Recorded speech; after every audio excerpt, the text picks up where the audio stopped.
ఊరినిది ఏ పెళ్లి నీది ఊరేడు పేరేడు తండ్రి తెల్లెవరు తండ్రి ఎవరో తాగుట్టులెవరో నీ ఎత్తెవరు మారే భర్తగారెవరు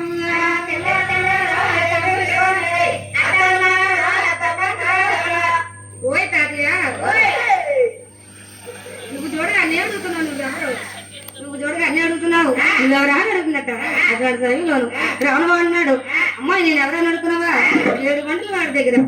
ఈ గుడి దగ్గర ఒప్పుకోదాను నేను ఈ దేవుడి దగ్గరే దేవుని తాతయ్య తాతయ్య అయితే మా దేవుడికే దేవుడిది అయితే